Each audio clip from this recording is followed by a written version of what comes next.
Pessoal, boa noite. Vamos aqui começar mais uma live hoje com a Cris Rando. Aguardar ela entrar aqui. Hoje o tema é a responsabilidade fiscal e a capacidade do Estado investir. A Cris andou estudando bastante isso. Eu também tenho uma visão forte sobre isso. Acho que vai ser um bate-papo legal para a gente ver como é que essa questão do gasto público afeta violentamente a capacidade de entrega de serviço pelo poder público, pela prefeitura, pelo Estado. A Cris já está aqui, eu já vou chamar ela.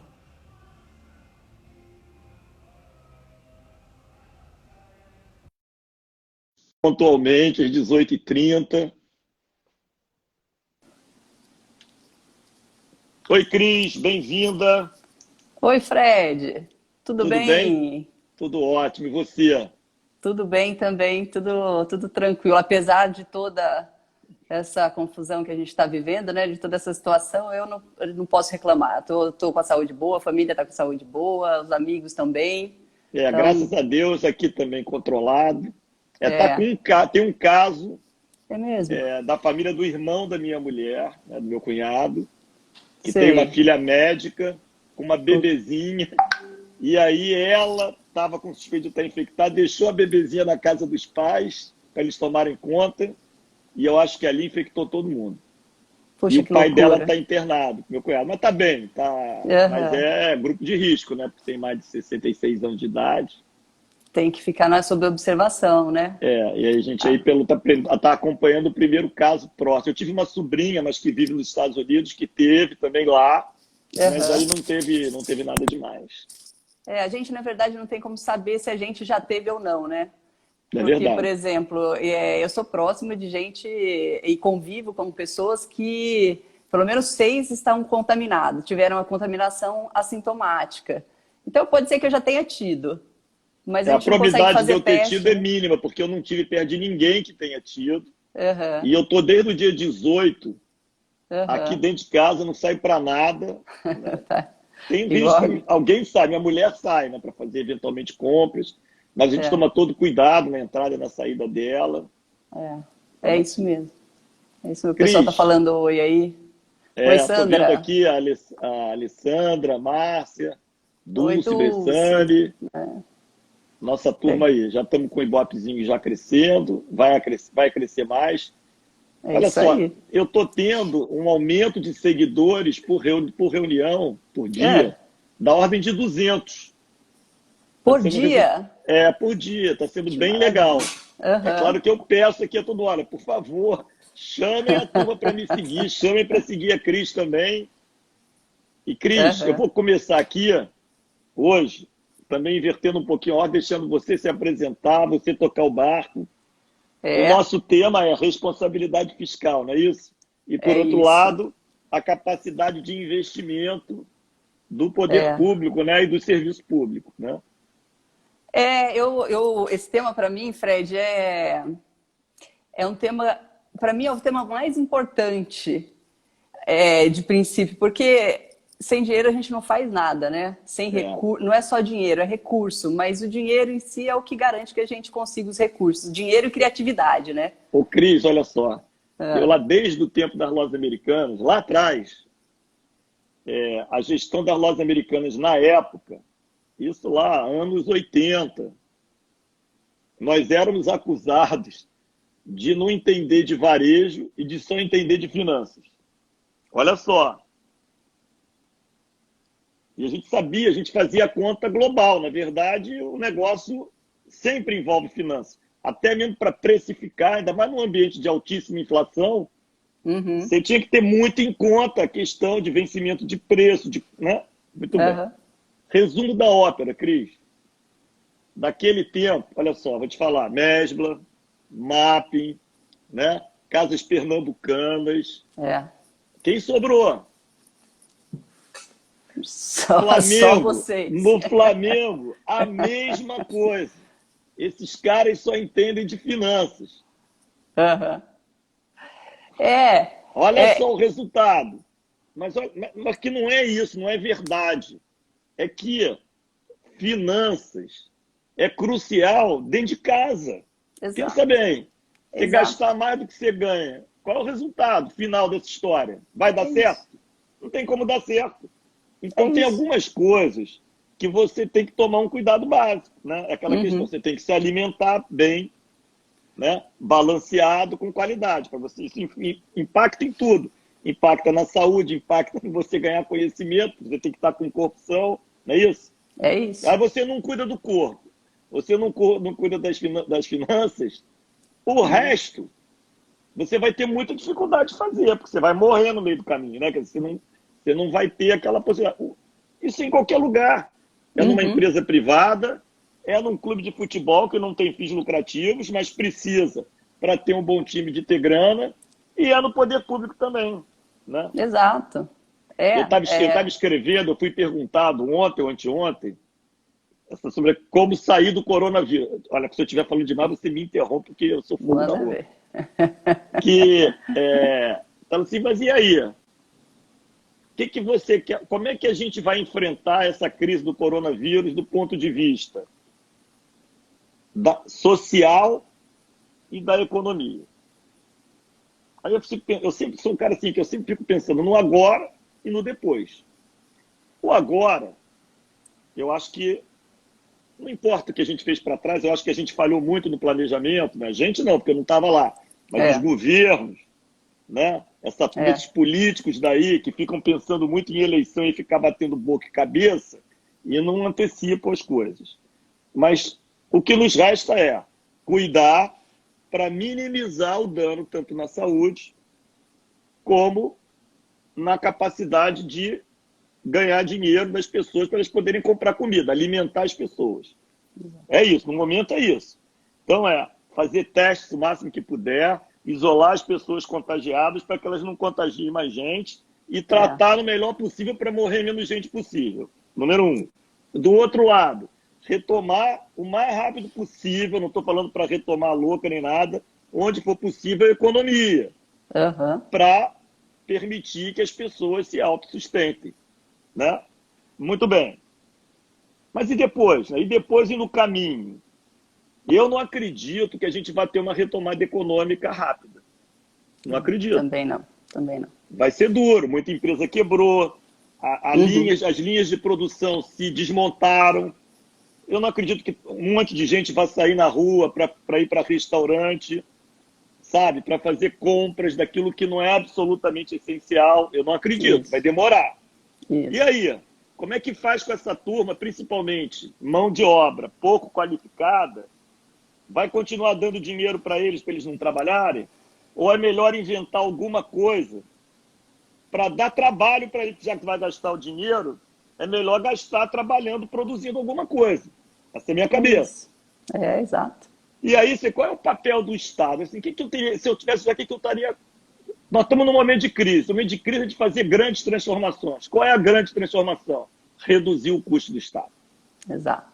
Reduzir, que ninguém está fazendo isso, não se fala nisso, é o contrário. Eu estou vendo a Câmara dos Vereadores do Rio já dando um aumento que para valer em 2022. Escandaloso, né? Uhum. Uhum. Escandaloso. Uhum. Por quê? Porque estão pouco se lixando para a população. Uhum. Agora, fazendo uma contenção de custo, para fazer o que você está falando aí, para poder investir. Investir em quê? No primeiro momento, eu incentivaria muito ações ligadas à construção civil, que emprega mão de obra barata. Uhum. No que? No que vai gerar legado de qualidade para frente. O que? Saneamento, moradia popular, infraestrutura, transporte, logística, para diminuir o custo. E você diminuindo o custo do Estado, lá na frente você pode até diminuir o imposto. Então, assim, a grosso modo, o que eu vejo, a gente até para te fazer uma provocação e a gente ir daí para frente, nesse caminho é isso, entendeu? Uhum. Já que vai É, ter que gastar para manter todo mundo vivo, incentiva a construção civil e aí você acelera até essa retomada da economia, porque você bota mais dinheiro em jogo, incentiva a iniciativa privada para vir junto, que eu acho que vai querer vir, E resolve o Fred, problema de saneamento, resolve muita coisa de moradia, urbanização até nas favelas. a gente tem muito investimento para fazer, especialmente nessa área que você está comentando. A gente tem um déficit social, né? O legado das Olimpíadas foi, na verdade, um déficit social, eu diria. É isso aí. Porque se a gente pegar todo o investimento que foi feito só pela Prefeitura do Rio de Janeiro, entre 2014, 2015 e 2016, a gente tem 14 bilhões de reais investidos só pela cidade do Rio de Janeiro por causa das obras. Hoje é investido menos de 2 bi por ano. Esses 14 bilhões era o dinheiro que a gente precisava para fazer tudo que a gente precisa de saneamento para a cidade. Não é? Exatamente. Então, o legado que a gente tem dessas obras é um legado de déficit social, de deixar as pessoas para trás, como, de certa forma, a gente vê que é um histórico na política brasileira, especialmente no Rio de Janeiro, desde que o Rio era colônia, desde quando ele foi império, na mudança para a república, em todo momento que você vê, é uma turma política entrando e derrubando, mas é derrubando o morro. A gente tem lá o Morro do Castelo, que derrubaram, aterraram, né, Flamengo. E assim eles fizeram. Agora nas Olimpíadas foram lá construir o Parque Olímpico, em vez de ir fazer urbanização em outros lugares, em outras áreas habitacionais de poucos recursos, foram lá e tiraram a favela lá do autódromo. E assim por diante. Então o que a gente vê é isso. Aí eu fico sempre pensando o seguinte... na minha vida, né? Eu sempre trabalhei, ganhei meu dinheirinho, paguei minhas contas, ganhei meu dinheirinho, paguei minhas contas. Quando eu estava nos Estados Unidos, eu quis um dinheiro a mais para fazer lá um investimento no estudo, isso tudo. Eu consegui. Por quê? Não por nada, só pelo fato do meu histórico lá mostrar que eu não costumava gastar mais do que eu ganhava.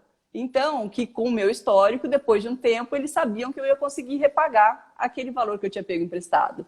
Então, você tem que ter credibilidade para você conseguir dinheiro para investir. É igual você falou, para trazer a iniciativa privada. Eu tenho certeza que a iniciativa privada vai estar procurando a oportunidade para investir esse dinheiro e ter o retorno Não tenha que dúvida. ela não vai ter em lugar nenhum, né? Exatamente. Porque vai estar tudo parado. Agora, para quem que ela vai dar dinheiro para esse grupo de políticos que a gente vê, né, roubando sem credibilidade Estado, nenhuma. sem credibilidade nenhuma? Não vai. Porque quando a gente vê esse investimento monstruoso no Rio de Janeiro, na cidade, lá em 2014, desde 2010, aumentando, a gente sabe que eles usaram um outro mecanismo para conseguir atrair iniciativa privada, que foi juntar a força do governo federal inteiro, né, com todo o orçamento do governo federal, para garantir que aquilo seria pago se os políticos locais não pagassem. Então, quer dizer, ou você tem credibilidade e consegue que quem tem dinheiro te empreste, ou você consegue juntar pessoas para formar um grupo que tenha credibilidade e que atraia e dê confiança na pessoa colocar o dinheiro em você. Então, assim, eu não vejo como isso vai acontecer se Crivella for reeleito, se Eduardo Paes for reeleito, se qualquer uma dessas pessoas que já passaram por aqui, e mesmo as que não passaram ainda, mas que estão em partidos, que têm... Mas que são políticos profissionais, a questão Exato. é essa, é o político profissional, não importa. Exato. Esses caras não fazem, não fizeram, a lógica deles é outra. É só você ver qual desses políticos profissionais está defendendo redução do custo do Estado. Nenhum. Não tem. Nenhum. E isso é fundamental. Exato. Não tem. Não tem. E aí, se você pegar, por exemplo, toda essa administração que a gente tem, né? Então, a gente tem a figura do Crivella lá como o problema do Rio de Janeiro, o Paes como o problema, né? O Sérgio Cabral. Mas se você pegar os atores, né? Os políticos que compuseram as casas legislativas nesses períodos, todos eles aprovaram as contas, mesmo tendo relatórios do Tribunal de Contas, do município, do Estado, apontando as falhas, apontando os desvios. Então, assim, se o eleitor for no relatório do TCM, no relatório do TCE, e pegar lá quem são esses políticos, né? E pegar nessa época quem são os vereadores que aprovaram essas contas, eles vão ver que todos os partidos estão envolvidos na mesma prática. Exatamente. Então, É essa história, e é a frase que o Novo usa pra caramba, né? O é, Rio de Janeiro que a gente quer não não vem. virá dos políticos que a gente tem.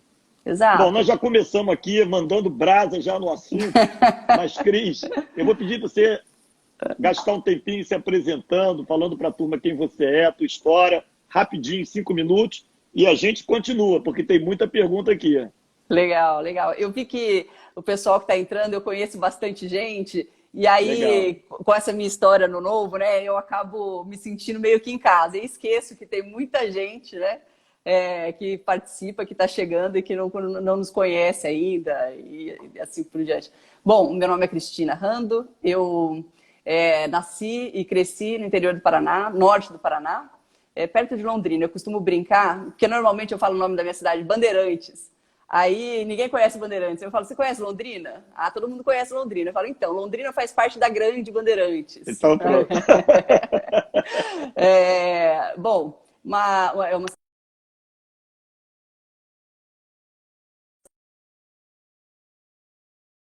aproveitar a vida em todos os sentidos, aproveitar o potencial todo que a gente tem desde que a gente nasce, né?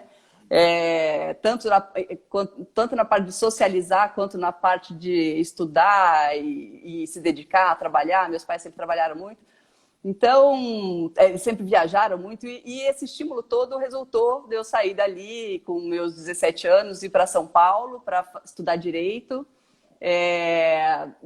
Fiz especialização na área tributária, advoguei por muito tempo focado na área tributária. Depois de um tempo, eu fiquei 10 anos em São Paulo, depois de um tempo advogando nessa área de tributária, eu me associei a uma amiga que tinha um escritório, e nessa fase eu passei a estudar direito ainda mais. Assim, eu fui para poder dar uma assistência por exemplo, aos sócios das empresas, né? Então, aí eu passei a estudar outras áreas também. E eu tive uma relação muito profunda com o direito, muito boa, mas não foi uma relação boa com a justiça, porque era muita insatisfação, muita indignação, né? E aí, de São Paulo, eu acabei indo para os Estados Unidos, fiz um mestrado lá em Baltimore, na Universidade de Baltimore, entendi como é que funciona a história da common law e a inexistência, a princípio, né, de direito escrito lá pelos legisladores, como é que funciona costumes, usos. De lá fui para Nova York, fui trabalhar numa empresa de transporte marítimo e containers, né, a MSC, e ali eu entendi a força do empreendedor. Uma pessoa construiu aquilo e ela, até os 80 anos, era a principal responsável por um negócio mundial, assim. Era impressionante o que ele tinha feito. Ele mudou a vida de todo mundo, inclusive das pessoas que chegavam nos Estados Unidos e procuravam trabalho, né? Então, Está aqui a Andréa Mota, que é advogada e até trabalha nessa área também acho que de direito de marítimo e tudo. que legal. Falando, Andréia deve super te conhecer. entendo nessa questão das desilusões aí. Não tem nada a ver com justiça. Você trabalha na justiça, mas não tem nada a ver com justiça, né?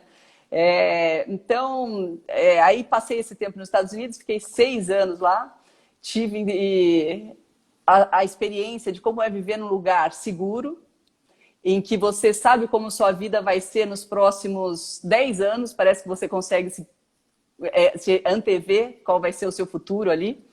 E quis voltar para o Brasil porque eu estava morrendo de saudade. Essa coisa de família, a gente tem uma coisa muito próxima, assim, a gente está sempre muito junto, e quis voltar por causa disso. Mas aí eu também eu voltei pensando o que é que eu vou fazer, porque agora eu já sei que dá para ter uma vida melhor. O que é que eu vou fazer para ajudar isso aqui a melhorar, porque é muito ruim, né? Exatamente.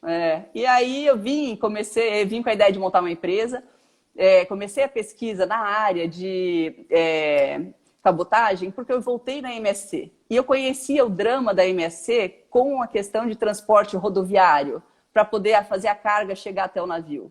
Então, era uma forma maravilhosa, excelente, de repente, apresentar um projeto para eles, resolver o meu lance de querer ajudar o Brasil, resolver o meu lance de ter o meu negócio, né? Ajudava tudo. Mas, assim, foi muito rápida a pesquisa para eu descobrir, isso foi 2013 para 2014, que era inviável por causa da ingestão, né? da ingerência do Estado na questão da cabotagem, né? Era impossível. E aí, logo depois, a gente soube de todos os escândalos, né? com a Petrobras, com a questão das sondas e tudo mais. Então, eu passei para a área de solar por causa de uma outra história, mas vai ficar muito longo depois. Outro dia eu acho que eu conto, mas é uma história também. Aí eu acabei indo parar na área de solar, abri minha empresa em energia fotovoltaica, só que nessa época eu conheci o Novo, lá atrás, em 2013. Logo que eu cheguei em 2013, eu conheci o Novo em 2013. Antes do Novo conseguia o registro. Ah, é? Né? Não, coletei muita assinatura em Praça 15, foi ótimo para eu conhecer o Rio de Janeiro, porque eu saía com a pranchetinha e fui rodar o Rio. E aí, quando chegou o ano passado, final de 2018, eu participei muito ativamente da campanha toda, eu comecei a me questionar em junho de 2018, quando eu dei a primeira entrevista como voluntária para o Estadão e depois para o Valor, me perguntaram, mas você não vai querer ser candidata? E eu nunca tinha pensado nisso. E daí, na hora, eu falei para ela, olha, eu não vou falar para você que nunca, mas eu nunca tinha pensado, mas agora eu vou começar a pensar. Então é capaz que isso mude. E não deu outra, assim. Chegou no final do ano, eu falei, não, é isso. Se eu quero ajudar, agora a gente tem a oportunidade de, né, vir para a política, porque o Novo abriu essa oportunidade para mim, eu acredito, para todo mundo. E foi assim. Aí, o ano passado, eu falei, bom, eu fiz meu papel com a minha empresa, eu ajudei um pouco esse setor, agora eu vou fazer o que eu quero fazer. Maravilha. Estou aqui. Tá bom, eu também vou aqui me apresentar rapidamente, mas até vou deixar umas coisas para falar depois. Mas eu sou um carioca, nascido na Zona Norte, estudei escola pública a minha vida toda, até o vestibular, entrei para uma faculdade de engenharia, fui bolsista, me formei com 21 anos de idade, fiz concurso à Petrobras, fiquei lá quase 6 anos, minha experiência na empresa pública, fui gestor. Quando eu fui convidado para ir para Lojas Americanas, que eu já falei até um pouquinho da história aqui, na época era uma empresa que vivia dificuldades, mas teve uma gestão de muita qualidade, focada em metas, resultados, meritocracia, desenvolvimento de gente, e hoje é uma mega empresa espalhada aí pelo Brasil inteiro, enquanto a maioria dos concorrentes dela desapareceu ao longo dos anos. Esse grupo, que era líder, que liderava lá as Americanas, foi embora, e hoje são grandes administradores de empresas mundiais, todos brasileiros e todos cariocas. O que para mim é um estímulo, porque mostra que a gente não tem problema com gente. A gente tem problema com o modelo de forma de governar. Que quando você desfoca das metas, dos objetivos, da meritocracia e começa os apadrinhamentos, os conchavos entre amigos, isso nunca dá certo. Muito menos a irresponsabilidade fiscal, que é o tema que a gente está discutindo aqui hoje. Exato. Bom, fiquei 15 anos nas Lojas Americanas, e depois eu resolvi empreender. Virei sócio e diretor-geral de uma empresa que teve marcas cariocas importantes, como o Richard, depois nós compramos a Salinas, e até hoje eu vou fazer um papo às 9 horas com o André, que era da Bintang, uma marquinha pequenininha que estava começando e também que foi incorporada ao nosso portfólio lá naquela época. Legal. Hoje até tem um papo hoje às 9 horas, uma live lá com o André da Bintang. Eu vou pedir até para o Maurício Pedreira colocar aqui os detalhes lá, porque não vai ser pelo meu Instagram, vai ser pelo Instagram deles. Boa. Bom, mas também lá na Itália nós progredimos para caramba, aumentamos o número de lojas, geramos emprego, fazemos muita gente virar sócio, sempre foco na meritocracia, em colocar as pessoas mais capazes nos lugares e desenvolver o negócio, aprendendo sempre na direção do que é essencial para o cliente, porque o cliente é quem bota dinheiro no negócio. No poder público é igual. Quem bota dinheiro somos nós, que é do imposto, não é nem voluntário. Na iniciativa privada, o cliente bota dinheiro voluntariamente, ele não é obrigado, né? A não ser que seja um cartel, ele não tem alternativa. Não, o Estado é monopolista e presta um péssimo serviço. Bom, em 2011 nós vendemos a companhia e aí logo depois eu fui convidado lá para trabalhar no Flamengo, que eu comparo muito ao Rio de Janeiro, como quase uma empresa pública, desacreditada, degradada, com muita gente de qualidade, não acredito em salvador da pátria, acredito em liderança, mas nós fizemos uma transformação de modelo. Acabou o negócio de apadrinhamento político, de amigo vir trabalhar, impossível. Vamos trazer as pessoas mais qualificadas para as funções. E aí aconteceu, do primeiro diretor-geral ser tricolor, do diretor financeiro ser botafoguense, da gente estar precisando melhorar as redes sociais. O Corinthians dava de banho no Flamengo. Nós fomos lá, trouxemos um corintiano para trabalhar no Flamengo. O Flamengo hoje é um dos maiores do mundo nas redes sociais. E também equilibramos as contas. Primeiro, responsabilidade fiscal. Fomos lá no aprendizado das relações de causa e efeito e geramos recursos para o Flamengo hoje estar nessa exuberância que ele está hoje, né?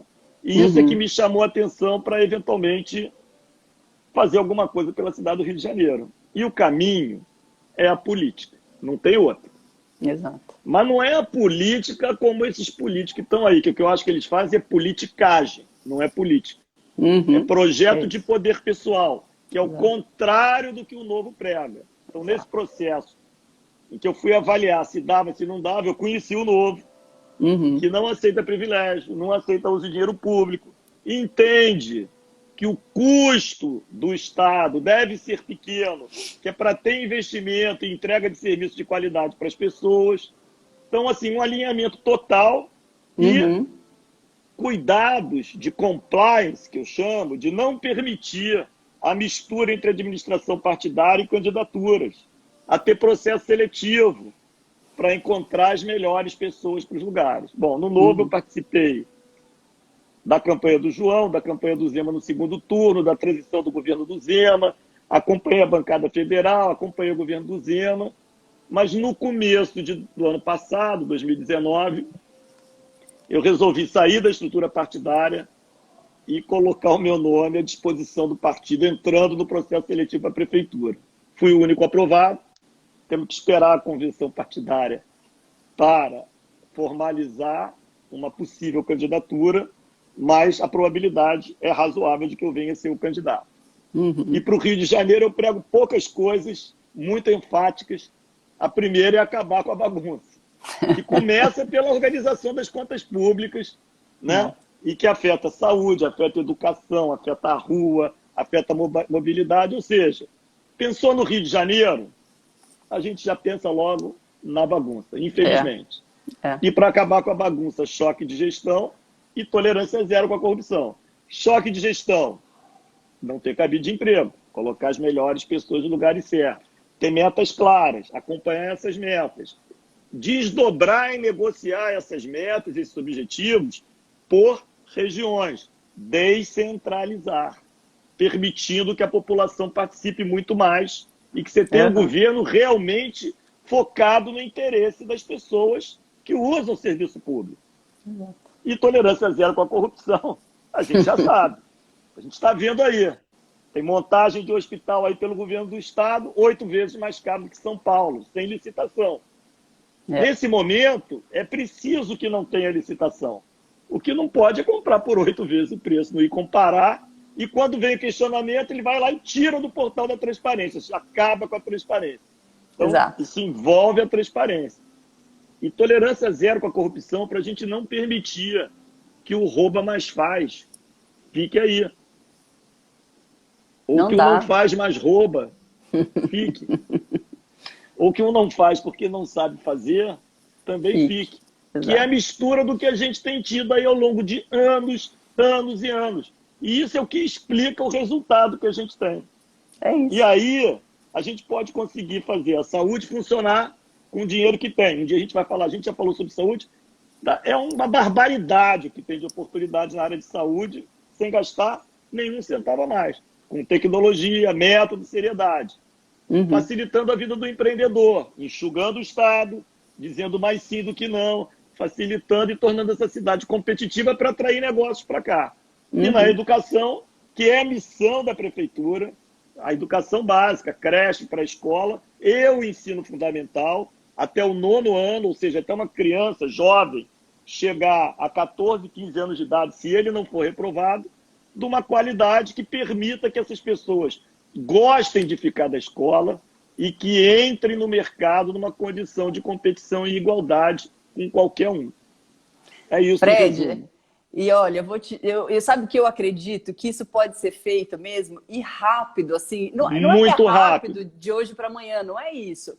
Mas é possível fazer, sim, num mandato, fazer muita coisa. Ainda mais se você tiver vereadores acompanhando o mandato. É isso. Por quê? Porque aí você tem gente acompanha. Você está realizando a sua tarefa. você tem as pessoas que você nomeia, que você confia, mas que também podem cometer erros, ninguém sabe, né? E às vezes nem é Isso algo de fiscalização, que... acompanhamento, Exato. tudo Então lícito. você tem o necessário. tribunal, exato, você tem o Tribunal de Contas do município também fiscalizando, ajudando. E aí, quando ele passa esse relatório aqui, o vereador vai olhar, vai ligar para o Fred, vai falar, Fred, olha aqui, eu acho que você quis fazer isso, mas não saiu desse jeito. Dá para fazer aqui, dá para melhorar aqui. Assim, Cris, eu acho até que tem mais oportunidades. Eu acho que na hora de discutir esses objetivos, porque os objetivos, eles têm que ser compatíveis com os orçamentos. Quem Isso. aprova o orçamento do município é a Câmara dos Vereadores. Exato. Então, como é que se aprova um orçamento sem discutir o objetivo? Para mim é um negócio meio louco. Porque, assim, eu aprovo para você 10 para você entregar esse serviço, senão não é 10, é 10, é 20, é 15, é 5. Se você negocia assim, a Câmara de Vereadores fica com um poder de fiscalização muito maior. Porque assim, olha, eu aprovei 10 para você fazer isso, agora você não está fazendo, esse 10 aqui está incompatível. Mas é um outro modelo de Câmara. E é muito importante você falar isso, porque Câmara de Vereadores é tão ou mais importante do que Prefeitura. Câmara de Vereadores é tão ou mais importante do que a Prefeitura. Porque é lá que, na verdade, é definido o que pode e o que não pode fazer através da legislação. Exato. Qualquer coisa relevante para a cidade precisa de aprovação da Câmara de Vereadores. Exato. E a turma que está lá, o que tem feito ultimamente é negócios com quem eles deveriam fiscalizar, que é com o Poder Executivo. Exato. Preste atenção, quando um vereador fala, vou construir rua, vou botar sinal de trânsito, vou fazer escola, ele não vai fazer nada. Se ele tentar fazer, ele vai pedir favor a quem ele tem que fiscalizar. Exato. O nome disso é corrupção. Corrupção. Porque o fiscal está pedindo para o cara que ele vai fiscalizar. Isso é bola. Exato. Não importa que não seja um dinheiro. Ele pode discutir, sim. Não, eu acho que a tua prioridade está errada. Na minha região tal, isso é perfeitamente possível. Mas a decisão é do Executivo. E de combinado, cabe a ele fiscalizar. E é isso que você falou. É o primeiro ano. A nova legislatura começou no primeiro ano.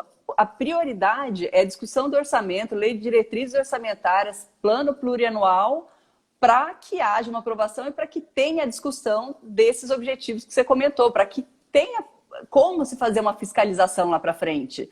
E outra, né, Fred? O vereador, além de fiscal, ele é representante da população. Então, para ele ter chegado lá, ele tem, né, a gente sabe aí, sei lá, 15 mil, 20 mil votos, pelo menos. Então, ele sabe o que 15, 20 mil pessoas estão dizendo que estão precisando nessa... E aí, a obrigação dele é ir até a Câmara e dizer, olha, tudo bem, essa proposta sua aí da lei orçamentária, do plano plurianual, é bacana, mas eu acho que você não está atendendo às necessidades lá. Ou, eu estou porque eu vou fazer isso aqui assim. Essa discussão é importantíssima para saber que o Executivo também está propondo algo que a sociedade precisa, que é prioridade. Porque, Fred, para mim, essa é uma das prioridades do vereador. É essa discussão no primeiro ano em relação a essa questão orçamentária, né? E o plano plurianual. A outra questão é formar uma aliança, sabe, dentro do município, para conseguir apoio, primeiro junto aos demais municípios do país, todos, o máximo possível que a gente conseguir, para levar esse apoio para o Congresso Nacional, para pressionar a aprovação das reformas tributária, pacto federativo e administrativo, porque o município está travado, o município não tem muito como trabalhar, porque, por exemplo, ele não pode pedir um empréstimo, ele não pode emitir título da dívida pública para pegar dinheiro, porque ele está proibido pelo Congresso Federal. Aí, na hora que ele precisa, fica esse jogo todo, né? Não te dou aqui, vou te dar lá, depende, estou pensando na minha eleição em 2022. A gente precisa resolver essa questão e precisa habilitar, por outro lado, a iniciativa privada a trabalhar. Então, precisa facilitar a questão tributária, que é inviável você montar uma empresa no Brasil. Eu não sei como vocês tiveram tanto sucesso Sabe, eu não sei como alguns empresários têm tanto sucesso. Para mim, foi suado mesmo. Foi. Não, mas é suado. Mas é o teu negócio. Você foca, aprende, trata de uma questão pragmática e vai embora. Mas é Uhum. isso. O ponto é o seguinte, sempre dá para fazer. E uma vez eu ouvi lá no comecinho da minha carreira, até um grande, na época, trabalhava numa companhia de seguros, depois virou um grande banqueiro, e ele falou uma coisa que para mim é importante, que é a questão da competitividade. Ele falou o seguinte, olha, eu estou num determinado mercado, eu tenho que estar lá no grupo, lá de cima desse mercado, porque se eu me posicionar lá, quando ficar ruim para mim, o resto morreu. Sabe assim? Tem que ser Exatamente. competitivo. Assim, olha, eu tenho que estar no top, top, top, top. Quando eu olho a cidade do Rio de Janeiro, eu penso nisso. Para mim, não existe cidade com mais potencial do que o Rio de Janeiro. E eu fico doente da gente perder empresa para outras cidades. Isso, para mim, é uma Uhum. coisa que eu não consigo explicar. Como é que a gente forma tanta gente capacitada em tecnologia, a gente tem universidades excelentes, tem Exato, 20% da produção científica no Rio de Janeiro, tem exato, indústria farmacêutica baseada aqui, Fiocruz baseada aqui, um centro de pesquisa excelente, maravilhosa. E olha exato. só, eu vou te dar um exemplo da DASA, que é de ontem. Eu fiquei louco com esse negócio. A DASA é a maior empresa de diagnóstico do Brasil. Ela fez, até ontem o nosso Daniel José botou lá, que ele é de São Paulo, um elogio a essa parceria da DASA com o Ministério da Saúde. Eles vão produzir 3 milhões de testes PCR para o coronavírus num horizonte de 6 meses. Tá, Então dá mais ou menos 500 mil por mês. tá. Que poderá chegar a 10 milhões. Ou seja, 1 milhão e poucos por mês, dependendo de Uhum. conseguir mais reagentes e equipamentos. Uma parceria, a DASA está construindo o prédio, vai dar muita coisa, está doando. Estão agora olhando, o grande problema agora, o próximo passo é a questão da distribuição, ou seja, de você conseguir coletar as amostras espalhadas pelo Brasil todo. Então, eles estão pegando Aham. os maiores laboratórios do Brasil, que chegam a 70% dos municípios, Aham. para ser o embrião de um centro de controle de diagnósticos para o Brasil inteiro. Vai Tudo ser no ótimo, Rio. Vai ser no Rio. vai ser em São Paulo. Alphaville. Caramba. Aí que Com eu digo. todo esse recurso que a gente tem aqui, de Fiocruz e tudo. Por quê? Porque Porque a não gente não tem tem governante condições. focado. Não Exato. tem. Os caras estão É, batendo boca, estão falando, resolve o problema. Não tem plano, não tem organização, não tem planejamento. É e isso que eu tem um falo que é a desvio. bagunça. Foco de Uhum. gestão é antecipação ao problema, planejamento, Uhum. plano de ação e execução. Agora, com tudo isso, é um exemplo legal pra caramba, mas isso começou 1 mês atrás só. Imagina se isso tivesse começado há 2 meses atrás, em fevereiro, que todo mundo já sabia do coronavírus em fevereiro. Exato. A gente teria tido os testes. Por isso é que eu não poupo ninguém nessa brincadeira. Exato. Porque Não falta dá. planejamento. Eu quero saber o seguinte, eu fico perguntando, qual é o plano, um plano estruturado dos governos em relação... Eu não estou falando em ter data. Quando é que acaba o coronavírus? Eu sei que é difícil Uhum. definir isso. Eu não estou falando disso. Estou falando o seguinte, como é que vai se dar a recuperação do Brasil? Isso que a gente estava falando aqui. Vamos investir em saneamento? Mas qual é o plano? Porque cada estado pode ter uma demanda diferente, cada cidade pode ter uma demanda diferente. O Isso. que o governo federal, ao invés de estar batendo cabeça, porque Uhum. cada um fala uma coisa, os governos estaduais, cada um fala uma coisa, por que esses caras não estão trabalhando olhando o futuro da gente? Uhum. Por que ninguém até agora falou em reduzir custo da máquina? Estão em crise. Quem está do lado de fora do governo está perdendo salário, está perdendo emprego, está tendo redução da carga de trabalho, as empresas estão fechando, estão quebrando. E no poder público? Eu está dando aumento? Olha Está que dando escândalo. aumento e está pedindo para entrar com como é que é? Com imposto sobre grandes fortunas. Quer tomar mais imposto. Sequestrar dividendos de empresa, como Ou se seja, fosse eles querem destruir os empregos de quem está fora do serviço público. Exato. No fundo é isso. Eles querem Exato. destruir os empregos e destruir a perspectiva de vida e de saúde. Porque junto com isso, não vem mais serviço. Nunca vem. Vem mais gasto, mas não vem mais serviço. A lei de responsabilidade fiscal veio para isso, né, Fred? Porque ficou claro, depois de alguns anos, que nunca um aumento de imposto ia ser usado para investir no país, né? Para investir no Estado, para investir no município. Se você acompanhar a evolução de despesas, ela está sempre aumentando, mas sem qualquer investimento, sem qualquer melhora em nada. Mas, Cris, olha só, eu não usaria o termo nunca, porque eu sou um eterno otimista. Então, eu acho que um dia, pessoas como nós estarão ocupando os maiores espaços dentro da política. E aí isso vai mudar. A gente tem que trabalhar duro para conseguir isso. E olha, eu vou trabalhar, viu? A minha vida daqui para frente é essa, sendo política ou não sendo, eu indo lá ou não indo, vai ser convencer as pessoas que estão preparadas e que têm essa visão de que o Estado não é um lugar de autopromoção, mas de promoção do bem comum, assumirem essa posição. Porque, Fred, uma outra coisa que eu acredito, uma outra prioridade que eu acredito que tenha para a Câmara Municipal do Rio de Janeiro é a contratação de uma consultoria para fazer um planejamento estratégico para a Câmara Municipal do Rio de Janeiro. Eles perderam completamente a noção de qual é o propósito da existência deles, sabe? Então, assim, é um dinheiro que vai ter que ser aplicado ali para fazer um negócio que não era para fazer, porque era para essas pessoas saberem, né? Quando elas são eleitas, era para elas saberem por que elas estão indo lá. Mas eu acho que, no final das contas, a gente tem que investir nisso, porque... Você tem os números de despesa da Câmara, mais do Tribunal de Contas do município? Tenho. Vamos ver se eu tenho aqui. Eu posso te falar que eu estou com eles aqui de cabeça. Então fala para mim. Adivinha qual é o maior do Brasil, per capita? Eu diria que é do Rio de Janeiro. Acertou. Acertou na bucha. Perde um pouquinho em valor para São Paulo. Mas per capita ganha longe. É aqui.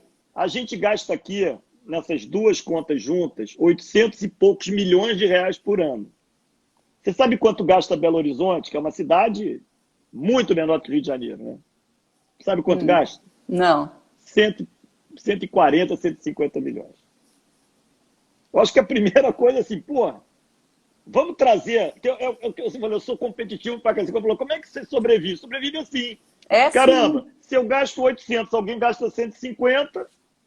É assim. E a cidade de Belo Horizonte é melhor do que o Rio em desempenho, em educação, em saúde? É melhor? E caramba. Então, Fred, e é fácil, eu posso fazer muito melhor aqui. E é fácil, é só você fazer uma planilhinha e colocar numa coluna, assim, ó, com as cidades, e colocar as despesas. Então, cara, olha só. E pronto. Em qualquer lugar que eu trabalhei, eu fiz assim. No Flamengo foi assim, a gente pegou os 20 clubes brasileiros, pegamos 20, primeiro ano.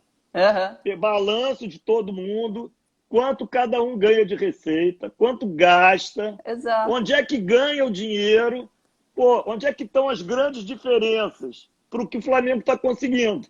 Exato. Aí você pega lá, esse aqui está fazendo muito melhor do que eu. O que ele faz? Ele faz isso, isso e aquilo. Beleza, vamos passar a fazer igual. Quer dizer, vamos testar, assim, vamos fazer pequenas adaptações, mas na maior parte dos casos, copia e faz e acabou. Foi isso que foi feito, não teve nenhuma grande invenção, nunca tem. Sempre alguém faz alguma coisa em particular melhor do que você, sempre. Você nunca vai ser melhor em tudo. Qual é o desafio? É ir olhar quem faz melhor do que você e fazer. Quando você for o número 1 em tudo, aí a tua criatividade vai ser desenvolvida. Mas só que nesse processo de virar o número 1, você aprende muito e cria condições aí sim para ver, tem alguma coisa para testar. Como é que eu testo? Sabe? E o tempo todo está aceso, ligado, acompanhando, cobrando. Isso é que é choque de gestão. É uma busca da excelência sem parar. Exato. Mas o foco é outro, como falaram aqui. Essa turma, o foco deles é se manter no poder. É um projeto de poder. E é um projeto patrimonialista. É por isso que não dá certo. Porque o foco não é o serviço. Qualquer um desses caras na iniciativa privada quebraria. Eles quebrariam em 2 minutos. Porque não tem foco no cliente. Quem está Exato. iniciativa privada e não tem foco no cliente quebra, porque não tem receita. Exato.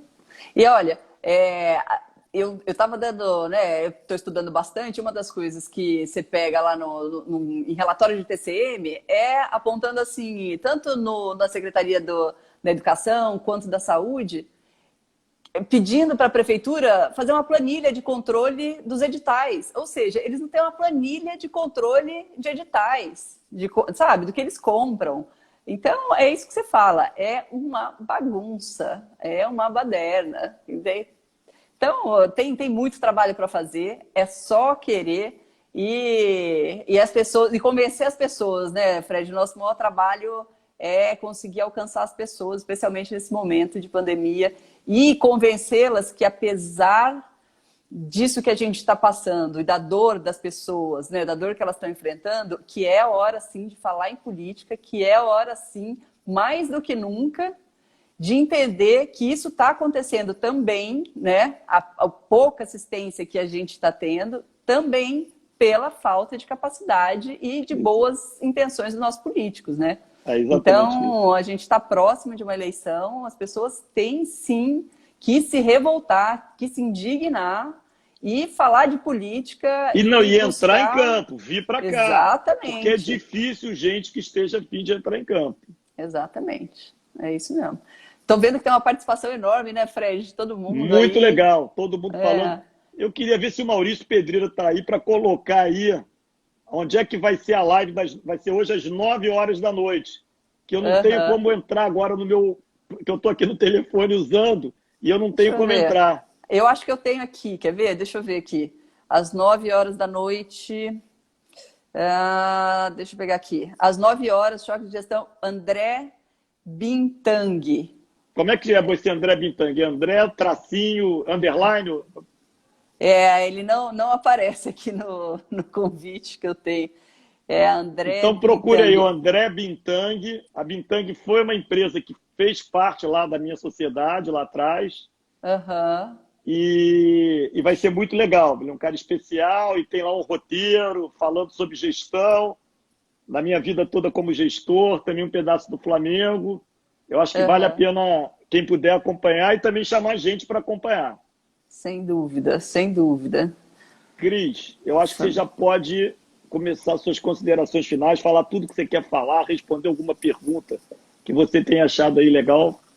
Eu estava tão envolvida aqui na nossa conversa e eu esqueço que isso aqui é uma live para a gente interagir, né, com todo mundo que está aí querendo... Eu respondi alguma coisa. Se é verdade que após a pandemia teremos um mundo novo. Somente o novo vai atender às expectativas da política também. Tem alguém falando aqui, se pensarmos que Bolsonaro tem uma aprovação de 30%, quando comparamos essa aprovação com os líderes das esferas legislativas, como ele estaria? Difícil, né? Falar, isso aí é muito... não é muito a nossa praia, né? Bom, das minhas considerações finais, eu estou procurando aqui, né, não estou vendo se alguém tiver alguma pergunta para fazer agora por último aqui por baixo, né? Repetir ela aqui para a gente poder... Eu vou responder falar. uma da Dulce, que é sobre a plataforma da próxima live, é Instagram. Isso. É Instagram e é no canal do... André Bintang. André Bintang, isso aí. Bom, Fred, o que eu gostaria de falar para as pessoas? Que eu estou, assim, numa expectativa muito grande, como eu estou desde 2013, né? E ansiosa para a gente mudar logo essa política, porque eu vejo a possibilidade da gente ter uma vida melhor, das pessoas todas terem uma vida melhor. A gente não precisa mais viver desse jeito, né? Eu costumo falar que o homem já foi até a Lua, daqui a pouco ele está indo para Marte e a gente ainda tem gente vivendo sem saneamento. Então, assim, isso incrível. não precisa ser assim. Queria pedir para as pessoas que estão nos ouvindo aqui que elas façam um esforço grande de conversar com as pessoas próximas a elas e mesmo as pessoas que elas talvez nem conheçam, mas que elas tenham contato por uma ligação, de qualquer forma, para que elas insistissem na participação dessas pessoas na política, para que elas insistissem para que essas pessoas viessem conhecer as propostas do Novo. E hoje a gente já tem um exemplo de atuação, né, um pouco mais longo, que que vai mostrar com certeza que existe pelo menos uma coerência entre o que a gente prega e o que é feito, né? Não existe aquela história que faço o que eu falo, não o que eu faço, né? A gente fala o que é e a gente vai e faz. E isso está claro no governo do Zema, está claro na atuação dos meninos e da Adriana lá em Brasília, dos vereadores, dos deputados estaduais. Agora, também fazer um apelo para essas pessoas não se apegarem às divergências que são naturais nos temas que estão surgindo, especialmente nessa hora extraordinária, né, que a gente vive uma situação única que a gente nunca viveu, para que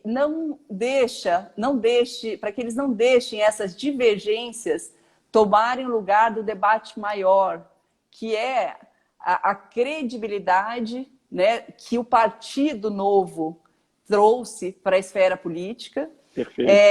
E que a capacidade que ele exige dos seus representantes, né, das pessoas que vão participar da política por meio dessa plataforma, que elas não esqueçam disso e que divergências no ponto de vista de quais medidas vão surgir, vai ser natural, mas que elas não percam de vista por que a gente está aqui e o que está unindo todo mundo nessa corzinha laranja em prol do Brasil, né? Maravilha, Cris. Cris, tem uma pergunta aqui ainda que eu acho que dá tempo. Assim, qual o seu principal propósito na hipótese de você vir a ser candidata e ser eleita vereadora? Qual o principal propósito?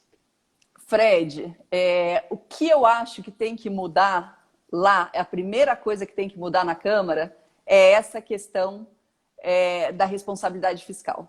É o olhar para essa responsabilidade fiscal, o olhar para todo pré-requisito para que a gente consiga ter novamente capacidade para investir no Rio, exatamente nesse momento em que a gente vai sair de uma crise dessa, de uma pandemia, sem dinheiro, sem trabalho, sem atividade econômica, para que o Estado possa coordenar essa retomada, né? E todo esse recurso que a gente espera conseguir da iniciativa privada. Então, para mim, Perfeito. É fundamental, é a prioridade. Bom, eu quero dar um oi aqui. Estou vendo que a minha mãe está entrando aqui, dar um beijo para ela. Não é comum. Minha mãe já vai fazer... Célia Derzia Luz aqui embaixo. Ó. Que bom. Minha mãe já vai fazer Célia. 90 anos agora. Ah, olha, que legal. Figuraça. Parabéns, Célia, pelo filho maravilhoso. Obrigado. E eu vou fazer aqui, eu vou responder também, tem algumas perguntas aqui. Ó. Como é que vai fazer com o orçamento que é todo engessado? Ou se dá para despolitizar a discussão do orçamento? Então, eu vou tentar responder as duas coisas juntas. Boa. Primeiro, orçamento, ele tem política, porque tem discussão de metas e objetivos, e o caminho é negociar isso sim com a Câmara dos Vereadores. Então, é um processo político, mas é um processo de negociação em que se pode estabelecer uma conversa ganha-ganha se a gente tiver sempre como foco o interesse das pessoas, o interesse da prestação do serviço. O fato do orçamento ser todo amarrado, é verdade, quem assume, né, ele já assume com o orçamento que foi feito ainda pela Câmara do ano anterior, quer dizer, quem vai assumir em 21 vai ter um orçamento aprovado em 2020 e talvez até antes, talvez não, com certeza antes de assumir. Mas eu pego aqui o exemplo que eu me inspiro bastante, do Paulo Artung, que não para de falar isso.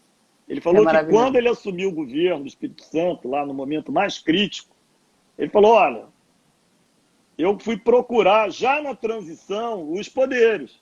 Eu fui procurar, no caso da ele era governador, Assembleia Legislativa, fui no Poder Judiciário, Ministério Público, falou, olha, meus amigos, a nossa situação é essa. Vamos ver o que dá para fazer. Se a gente não fizer nada, nós estamos sem futuro.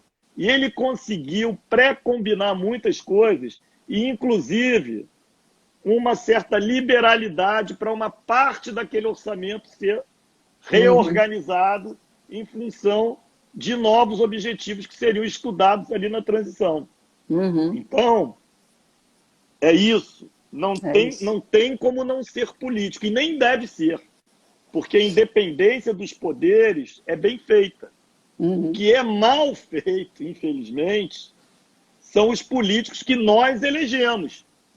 É esse cuidado que a gente deve ter.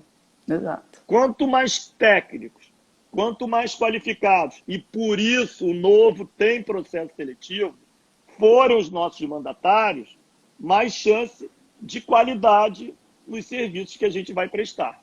Exato.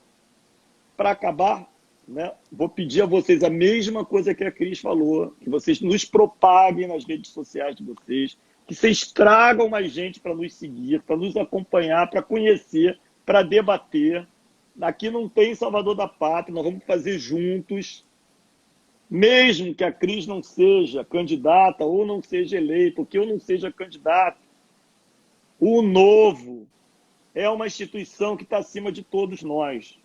Levar a mensagem do Novo para frente é fundamental. O Novo crescendo, somos nós entrando na política. E é isso que a gente deve procurar fazer. Minhas redes sociais, sou Fred Luz, Facebook, Instagram, Twitter. Meu WhatsApp, 989-00-3030. Me acompanhem sempre, discutam sempre, interfiram sempre, critiquem sempre. E, por favor, olhem a minha história de vida, olhem a história de vida da Cris, olhem a história de vida dos outros candidatos que virão por aí, porque é muito importante. Entre falar e a história, muitas vezes tem uma diferença grande. A gente deve buscar pessoas onde as falas, os propósitos, são compatíveis com as histórias de vida delas. É a minha mensagem, é que eu acho que a gente tem que fazer e tem que fazer com muita vontade, muita energia, muita positividade. É difícil, mas é possível. É isso aí. Cris, muitíssimo obrigado por estar aqui. Obrigada a Adoro você. sempre estar com você. Eu também. Muito bom. Beijo. Um beijão. Vamos juntos. Tamo junto. Seguimos para a próxima sua aí agora. 9 horas só, vai demorar um pouquinho. Tá bom. Boa noite. Boa noite.